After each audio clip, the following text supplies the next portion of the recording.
What if I told you a 20-year-old kid from Cincinnati, with no professional training, no agent, no sports contract, made the world's fastest man nervous, embarrassed an NFL star, outjumped an Olympic gymnast, and performed at WrestleMania in front of 50,000 people in Las Vegas? This is how IShowSpeed became bigger than the athletes he grew up watching. Most people discovered Speed through a meme, a screaming reaction, a chaotic stream moment, something that made you think, who is this guy? But before the 50 million subscribers, before WrestleMania, before racing Olympians, Speed was just a teenager from Cincinnati, Ohio, streaming to almost nobody. He started YouTube in 2016, aged just 10 years old, posting gaming videos that barely got views. By 2020, he was grinding NBA 2K streams on a channel that could disappear tomorrow and nobody would notice. Then something shifted. His unfiltered, completely unpredictable energy started catching. Not because he was the best gamer, not because he had the best setup, but because you genuinely never knew what was going to happen next. By 2022, he was one of the fastest growing creators on the entire platform. The algorithm didn't make Speed. Speed broke the algorithm. But here's where Speed's story separates from every other streamer. Most creators stay in their lane. They game, they react, they collab with other creators. Speed didn't get that memo. See, Speed has one claim that he repeats constantly, on stream, in interviews to anyone who will listen. He says he is the fastest person alive, not the fastest streamer, not the fastest YouTuber, the fastest person alive. And instead of laughing it off, the sports world started responding. It started with Tyreek Hill.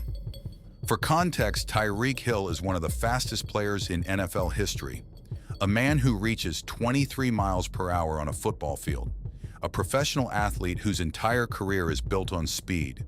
And Speed showed up, literally, to Miami Dolphins training camp and called him out face to face. What happened next was something nobody expected. Hill declined, said it was in his contract, said he hadn't practiced that day. Speed went live immediately and said one thing, "You ducking, man." and the internet agreed. An NFL star just got clowned by a streamer with a camera. But Speed wasn't done, because then came Noah Lyles, Olympic gold medalist, the man who ran 100 meters in 9.79 seconds at the Paris Olympics, the literal fastest man on the planet, certified. Mr. Beast organized a $100,000 race between the two, a 50-meter sprint. Everyone expected a massacre. What they got was something else entirely. Speed had the early lead. The Olympic champion was behind a YouTuber for a split second that broke the internet. Lyles pulled away and won. But Speed immediately looked at the camera and said those 4 words that became a meme forever. Ah! Let's watch the video. That was the top! Where's the video? Lyles later admitted he only gave 20% effort. But here's the thing nobody talks about. It didn't matter who won the race. Speed had already won the moment. Because millions of people watched a streamer go toe-to-toe with an Olympian and almost believed it.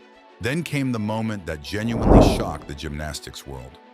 Speed entered a jumping challenge against Suni Lee, 6-time Olympic medalist, one of the greatest gymnasts alive, alongside other professional gymnasts. As the levels kept rising, the other gymnasts started struggling. Speed just kept clearing them, level after level, effortlessly, until Suni Lee, an Olympic champion who has trained her entire life, stopped, turned to the camera and said, "I'm actually kind of jealous." Let that sink in. An Olympian, jealous of a streamer's jumping ability. But Speed wasn't done with gymnastics. In his Speed Goes Pro series, he trained with Suni Lee for a full day. He farted in front of her on the high bar, which she said had never happened in her 17 years of gymnastics. Gymnastics for 17 years and no one's ever farted in front of me. All right. Then secretly trained a full floor routine, came back and performed it so well, landing 2 giants and a front full twist on his very first try, that Suni Lee placed her 2024 Paris Olympic gold medal around his neck. A streamer left a gymnastics session with an Olympic gold medal. If that doesn't sum up the Speed effect, nothing will. His first WWE moment came at WrestleMania 40 in Philadelphia.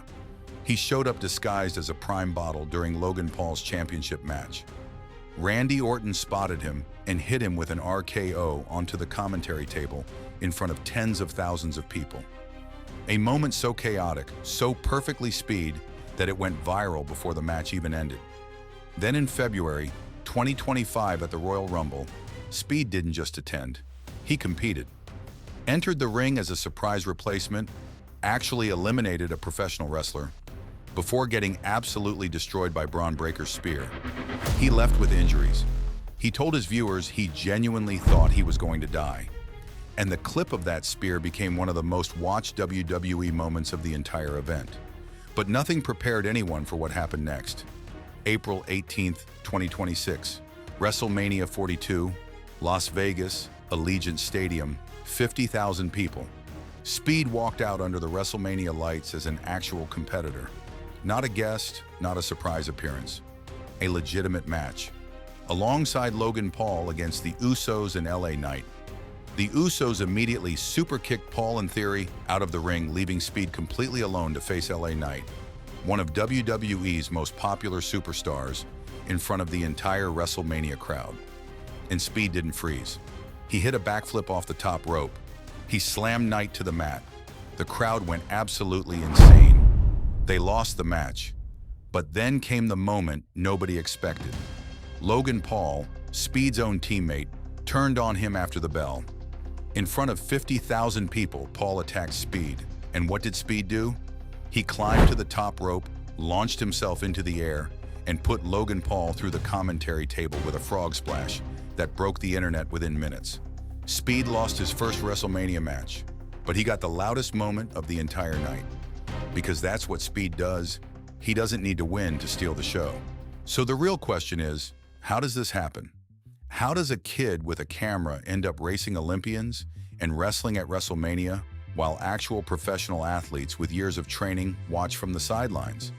The answer is attention. We are living through the biggest shift in entertainment since television was invented. For decades, athletes were famous because TV decided they were famous. You watched who the networks put in front of you. You bought the jersey of whoever ESPN told you was the star. Fame was controlled, distributed, manufactured by a handful of people in suits. Then the internet happened. And suddenly the rules changed. Because attention stopped following talent and started following personality. Gen Z, the generation that grew up on YouTube, that learned to skip ads, that has never paid for a cable subscription in their life. They don't care about your stats. They care about whether you make them feel something in the first 3 seconds. Speed understood this before anyone else did. Every reaction, every chaotic stream moment, every unfiltered emotion, it wasn't just entertainment.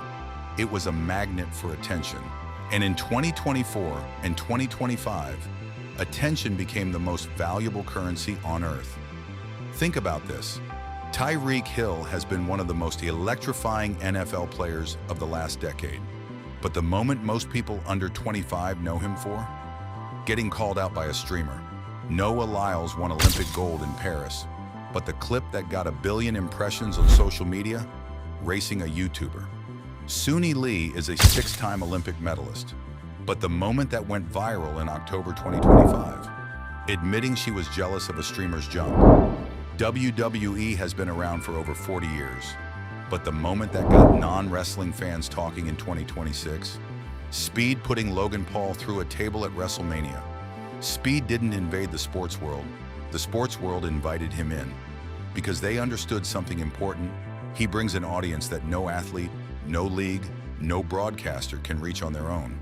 When Speed shows up somewhere, 50 million people show up with him. And that is worth more than any championship belt or gold medal. So where does this end? Honestly, nobody knows. And that's exactly the point. Speed has already said he wants to run at the 2028 LA Olympics. He's still training with WWE. He's still streaming, still growing, still finding new ways to break every boundary that supposedly separates creators from athletes. But here's what we do know. The generation that grew up watching Speed doesn't see a difference between a streamer and an athlete. To them, Speed is a sports figure. He competes. He trains. He performs on the biggest stages in the world. He just happens to do it while 50 million people watch live. Traditional athletes spend years earning the right to perform at WrestleMania or race an Olympian. Speed just showed up. And somehow that was enough. Because in the attention economy, showing up boldly and fearlessly with zero regard for what you're supposed to be, that is the new athletic achievement. IShowSpeed didn't become bigger than athletes by beating them. He became bigger than them by making them relevant to an entire generation that had already stopped watching. And that is a superpower no training camp can teach.